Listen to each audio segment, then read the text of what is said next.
This portrait of Charles I on horseback is one of the highlights of our Old Master sale on the 14th of December.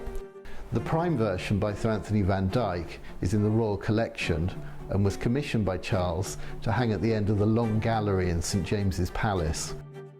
In the gallery he hung it alongside portraits of Roman emperors by Titian and portraits of other Roman emperors by Giulio Romano. So here he was really fusing that imagery and creating this sort of iconography of royal images in the tradition of Elizabeth I and Henry VIII.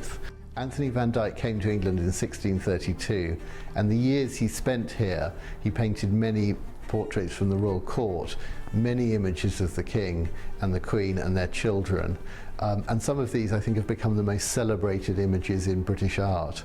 It really captivated people. A member of the Medici court visited the palace and effusively talked about how the portrait felt so lifelike she imagined Charles standing there on horseback. As you can see, our picture is certainly not 4 meters high, but is the central section of the prime version. Interestingly, when you measure the figure of Charles in our picture and compare it to the picture in the Royal Collection, they are of the same size.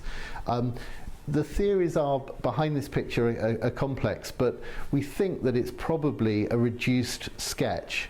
It was originally going to be on the same scale and the same proportions as the picture in the Royal Collection, but only the central section was finished and it was reduced in size at a later date. The reason we believe this is the very plain background. There are areas there where we think the paint's unfinished. You're just looking at the ground layer behind him.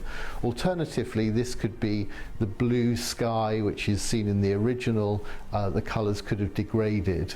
But either way, we think that this was once a much bigger picture, and now you're just looking at the very focus of the work, the wonderful strong horse, beautifully painted, and the wonderful brushwork on the lace, and then this wonderful hand clasping the top of the baton.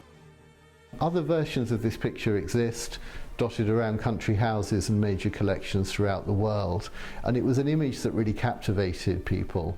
Now do look on the Royal Collection's website to see it in close detail. It really is a fabulous work. As you'll see, ours is the very centre of the very focal point of the picture, of the king looking straight out towards you while controlling this wonderful grey horse. It's an exciting picture to have. The estimate is £50,000 to £80,000.